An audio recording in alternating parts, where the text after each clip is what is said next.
YouTube channel sure competition success पर आप सब लोगों का स्वागत है। आज की क्लास में हम लोग कंटिन्यू करेंगे अपनी पिछली क्लास को। पिछली क्लास में हम लोगों ने एक चैप्टर शुरू किया था कक्षा 10th की ज्योग्राफी का चैप्टर नंबर 4, जिसका की नाम है एग्रीकल्चर।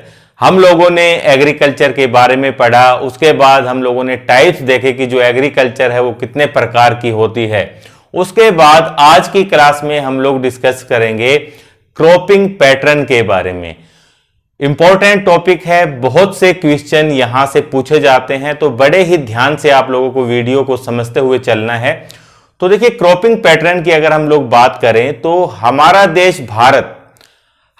देश भारत के बारे में आप लोगों ने पढ़ा है कि भारत का भौतिक स्वरूप यानी कि जो भी फिजिकल स्ट्रक्चर्स यहां पर पाई जाती है उसके बारे में आप लोग डिस्कस कर चुके हैं। देखिए, अगर बात की जाए तो इंडिया के नॉर्थ में हिमालय है, हिमालय के नीचे आप लोग आएंगे तो उत्तर का विशाल मैदान है, उसके बाद दक्कन का पठार है, तटवर्ती मैदान है। इस तरह की कई जो भौगोलिक स्ट्रक्चर्स है, जो फिजिकल स्ट्रक्चर्स इंडिया के अंदर पाई जाती है। उसके अलावा भारत जो है कई राज्यों से मिलकर बना हुआ है और हर एक राज्य की संस्कृति अलग अलग है। तो इन सब चीजों का यानी कि भारत की जो फिजिकल स्ट्रक्चर है, उसके अलावा जो भारत की संस्कृति है, इसका प्रभाव हम लोगों को एग्रीकल्चर के ऊपर भी देखने को मिलता है। और इसी के हिसाब से ही जो क्रॉप है, हमारी जो फसल है, जो क्रॉपिंग पैटर्न है, इसको हम लोग 3 टाइप के अंदर डिवाइड कर सकते हैं। कौन कौन से टाइप हैं, बहुत ज्यादा इंपॉर्टेंट है। अगर तीनों टाइप की हम लोग बात करें क्रॉपिंग पैटर्न के अंदर, मैंने आप लोगों को 3 पैटर्न बताए हैं। यानी कि देखिए 3 क्या होते हैं, 3 क्रॉपिंग सीजन्स हैं। अब ये कौन कौन से हैं, ये चीज हमें डिस्कस करनी है। पहला जो क्रॉपिंग सीजन है ये है रबी के बारे में हम लोग डिस्कस करेंगे। अब आप लोग समझ गए हैं ना कि क्वेश्चन यहां से पूछे जाते हैं कि रबी की फसल कौन सी है, खरीफ की फसल, जायद की फसल। तो इन्हीं चीजों को हम लोग डिस्कस करेंगे आज की क्लास में। केवल इन तीनों के बारे में ही पढ़ेंगे। पहला मैंने आपको बताया कि रबी, इसी तरह से दूसरी फसल कौन सी है, ये है खरीफ की फसल है। उसके बाद जो तीसरा टाइप है, जो मैंने 3 क्रॉपिंग सीजन्स बताए हैं, पहला सीजन है रबी, दूसरा है खरीफ, और बात करें अगर तीसरे सीजन की तो ये कौन सा है, ये है जायद। ठीक है, तो 3 सीजन है, रबी, खरीफ और जायद।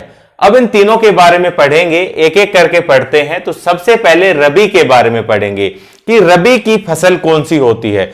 तो देखिए, अगर रबी की फसल की बात करें तो ऐसी फसल जो कि सर्दियों के सीजन में उगाई जाती है और गर्मियों में जिनकी कटाई की जाती है, तो ये किसके अंतर्गत आती है, रबी फसल के अंतर्गत आती है।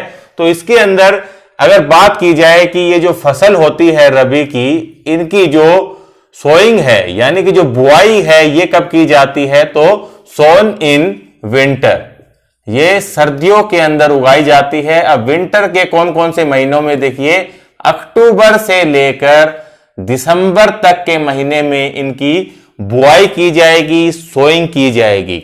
उसके बाद अगर इनकी कटाई की बात करें यानी कि हार्वेस्टिंग की, तो जो रबी क्रॉप्स है इनकी हार्वेस्टिंग ये कब की जाएगी, तो हार्वेस्टिंग इनकी की जाती है, ये की जाती है समर के अंदर, गर्मियों में की जाती है। और समर के कौन कौन से महीने, जैसे कि आप लोग यहां पर देखेंगे कि अप्रैल से लेकर जून तक जो रबी की फसल है इनकी कटाई की जाती है, हार्वेस्ट इनको किया जाता है।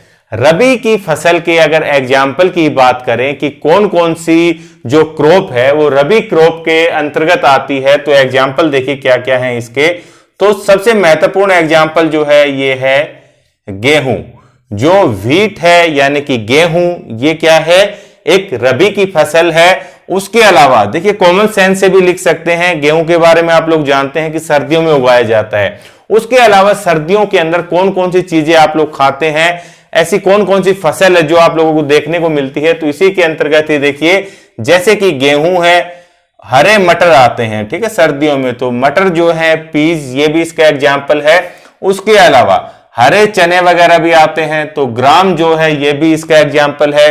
सरसों का साग बनाया जाता है सर्दियों के दिनों में, तो ये भी किसका एग्जाम्पल है? मस्टर्ड भी, ये भी रबी की फसल का एग्जाम्पल है। उसके अलावा देखिए जो है यानी कि बार्ले है, ये इसका एग्जाम्पल है। और उसके अलावा मैंने बताया कि मस्टर्ड भी इसका एग्जाम्पल है, ठीक है। इसके अलावा जैसे कि राई है, इस तरह की जो चीजें हैं, तो ये किसकी फसल है? रबी क्रॉप के अंतर्गत ये फसलें जो हैं आती हैं। इसके बाद देखिए कि कौन कौन से भारत के अंदर राज्य हैं जहां पर कि रबी क्रॉप्स उगाई जाती है। तो ये देखिए कौन कौन से हैं। अगर इंडिया की बात करें तो भारत का जो उत्तर का सिरा है यानी कि जो नॉर्थ वाला हिस्सा है, उसके अलावा जो नॉर्थ ईस्ट वाला पार्ट है, ठीक है, कौन सा? नॉर्थ वेस्ट वाला, नॉर्थ वाला पार्ट यानी कि उत्तर भारत, और उसके अलावा नॉर्थ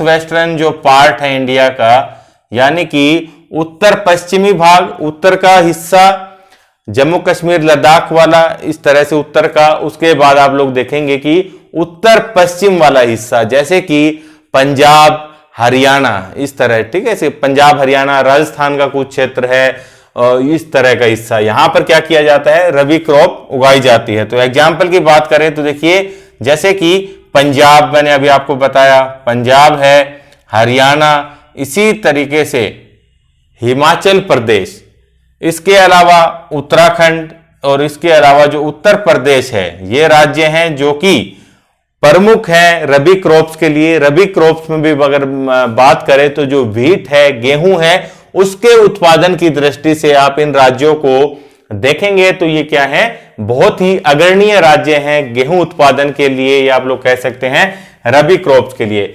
यही जो राज्य हैं पंजाब, हरियाणा, हिमाचल प्रदेश, यूपी खासकर, तो इनमें क्या है कि इस फसल को और ज्यादा बढ़ावा मिला है। किस वजह से? जो हरित क्रांति आई थी, ग्रीन रिवॉल्यूशन, उस दौरान इन राज्यों ने बहुत ज्यादा यानी कि पार्टिसिपेट किया था इसमें, ग्रीन रिवॉल्यूशन में। तो इस तरह से ये भी यहां पर रबी क्रॉप्स की जो सक्सेस है इन राज्यों के अंदर, वो क्या है? बहुत ज्यादा है। उसके अलावा देखिए अगर हम लोग बात करें तो ये जो रबी क्रॉप्स है, इसके लिए अगर थोड़ी बहुत वर्षा हो जाए, जो प्रिसिपिटेशन है, अगर ये हो जाता है तो बहुत ज्यादा अच्छी पैदावार होती है फसल की। तो सर्दियों के दिनों में आप इन राज्यों के अंदर, पंजाब, हरियाणा है, ठीक है, खासकर पंजाब और हरियाणा वाला क्षेत्र जो हिमाचल प्रदेश है, यहां पर वर्षा होती है सर्दियों के दिनों में, जो कि क्या है? रबी की फसल के लिए वरदान है। और ये जो वर्षा होती है सर्दियों के दिनों में, तो मानसून वाले टॉपिक में हमने पढ़ा है कि गर्मियों के दिनों में जो वर्षा होती है भारत के अंदर, ठीक है, जैसे कि इंडिया मान लीजिए ये उत्तरी हिस्सा है नॉर्थ का, ये साउथ, ये ईस्ट है, और यहां पर क्या है? वेस्ट वाला पार्ट है, इस तरह से।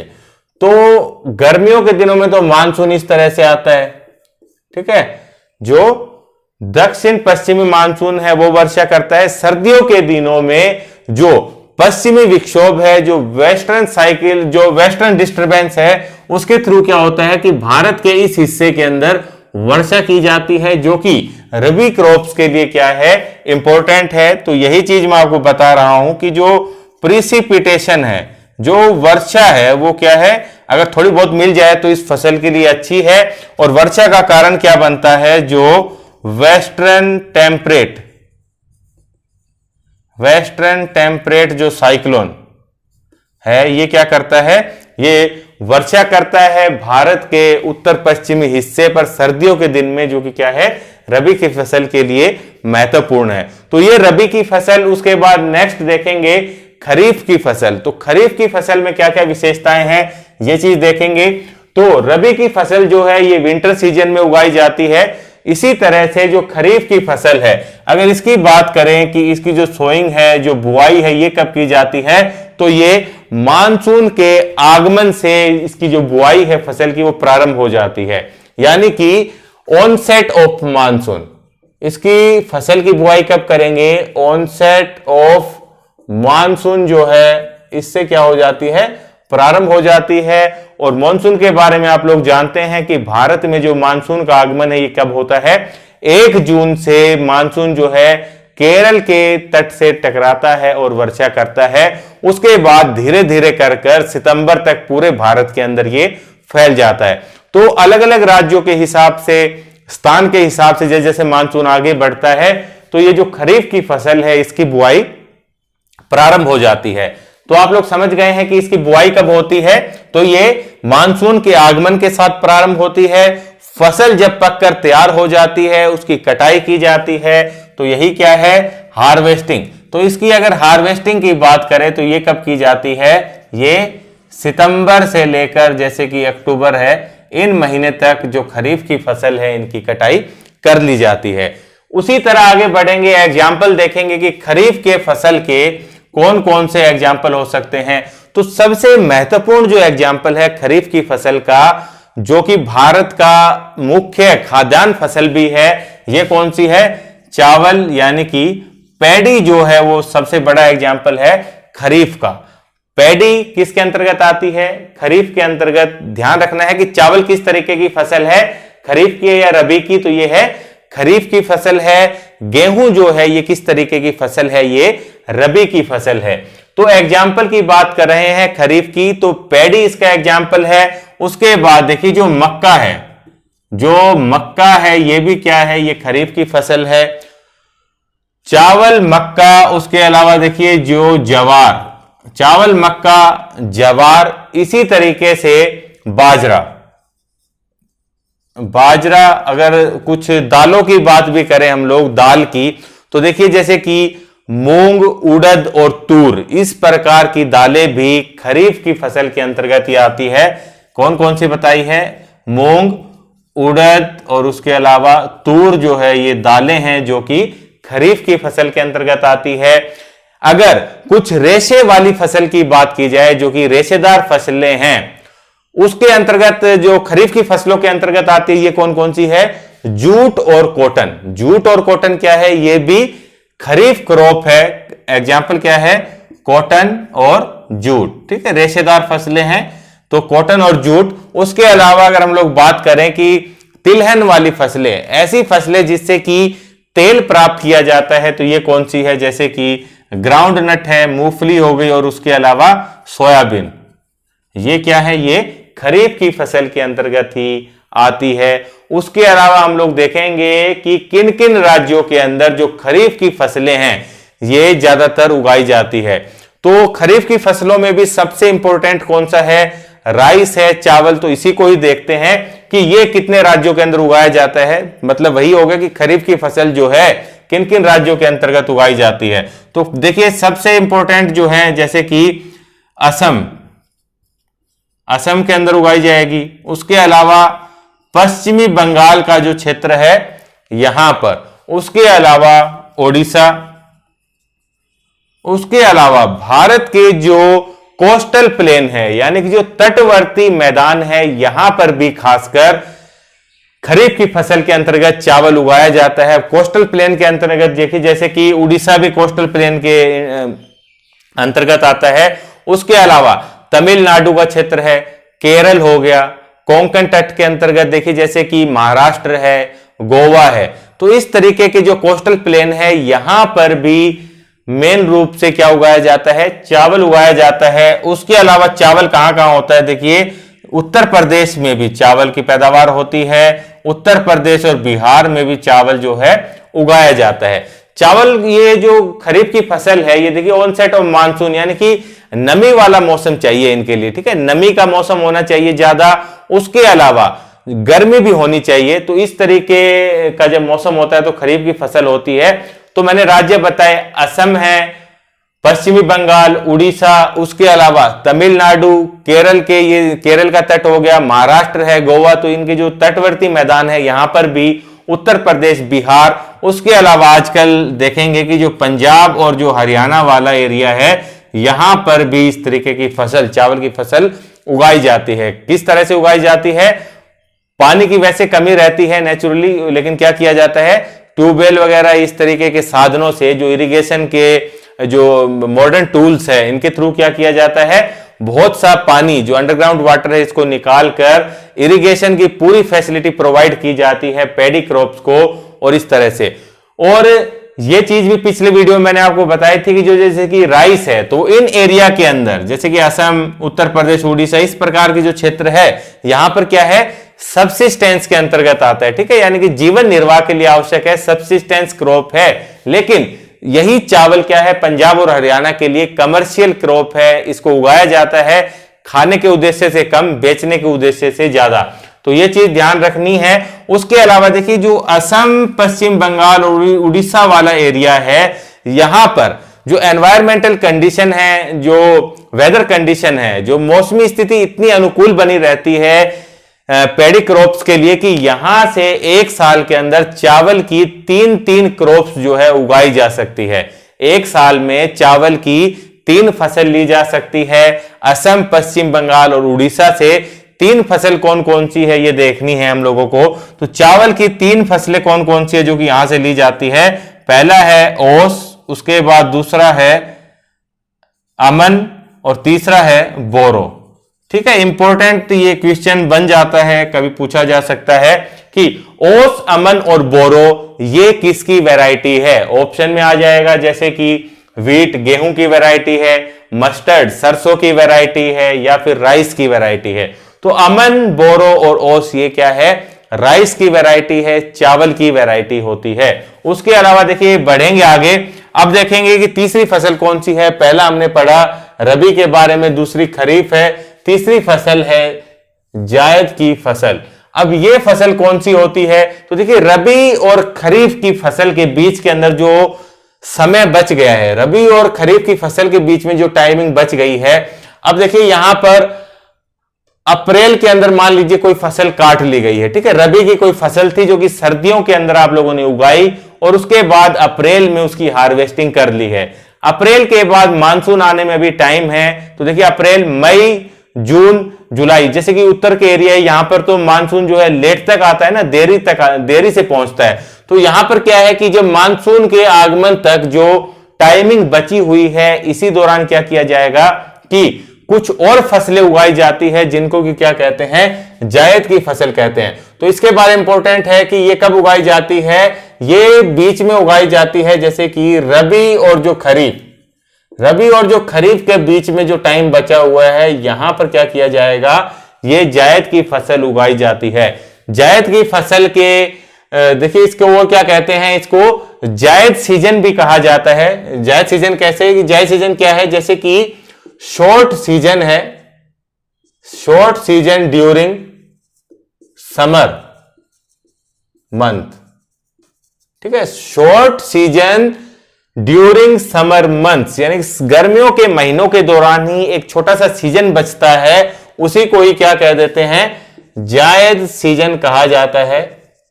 और इस जायद सीजन में क्या किया जाता है कि कुछ चीजों की खेती की जाती है। अब ये चीजें कौन कौन सी है याद रखना है, जैसे कि मेलन। ठीक है, मेलन जो होते हैं, अब मेलन कौन से, दोनों मेलन, वाटरमेलन भी और मस्क मेलन भी। ठीक है, तरबूज और खरबूज दोनों इसके अंदर आ गए हैं।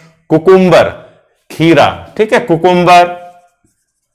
कुकुम्बर यानी कि खीरा, ककड़ी, तोरी, लौकी, इस तरह से ही जो टिंडा है, इस तरीके की सब्जियों की क्या की जाती है, पैदावार की जाती है। सब्जियों के अंदर भी मैंने आपको बताया कि टिंडा, तोरी, लौकी, इसके अलावा अरबी है, इस तरीके की जो सब्जियां हैं वो इसके अंतर्गत आती हैं। और इसके अलावा पशुओं के लिए चारा भी उगाया जाता है इस दौरान बीच में। तो ये किसके एग्जाम्पल है, ये जायद की फसल के एग्जाम्पल है, जो कि कब उगाई जाती है, रबी और खरीफ की फसल के बीच में जो टाइमिंग बच गई है, समर मंथ के कुछ महीनों का एक ग्रुप बच गया है छोटा, जिसको कि जायद सीजन कहा जाता है, उसके अंदर ये उगाई जाती है। ऐसी फसलें होती है जो कि गर्मी की दशा के लिए क्या है, अनुकूल है, यानी कि गर्मियों से उनको कोई खास नुकसान नहीं पहुंचता है। कम सिंचाई की आवश्यकता वाली फसलें उगाई जाती है इसके अंदर। तो गर्मियों में तभी आप लोग देखते हैं कि गर्मियों के आगमन के साथ ही क्या है, तरबूज, खीरा, खरबूजा, इस तरीके की चीजें जो है मार्केट के अंदर दिखाई देने लग जाती है। तो इसके अलावा इसमें और एग्जाम्पल गन्ना भी है, जो कि क्या है, साल भर तक के लिए उगाया जाता है। कृषि में आजकल क्या है कि अब ऐसा कोई फिक्स नहीं है कि जैसे कि मटर जो है, पीज जो है, क्वेश्चन जो बनेगा कि किस तरीके की फसल है, तो रबी की फसल है। लेकिन मटर आप लोग देखेंगे जो हरा मटर है फलीदार, अब ये पूरा सीजन ही अवेलेबल है। ठीक है, जेनेटिकली मॉडिफाइड क्रॉप जो सीड्स आ रहे हैं आजकल, जो कि 12 मासी यानी कि साल में आप लोग कभी भी किसी चीज की फसल ले सकते हैं। पानी भी जो है हर एक चीज यानी कि उपलब्ध है आज के समय में, तो कोई भी फसल जो है कभी भी ली जा सकती है। लेकिन एग्जाम में आता है कि जो मटर है किस तरीके की फसल है, तो ये क्या है, रबी की। चना जो है किस तरीके की है, खरीफ है या जायद है या फिर रबी है, तो ये क्या है, रबी है।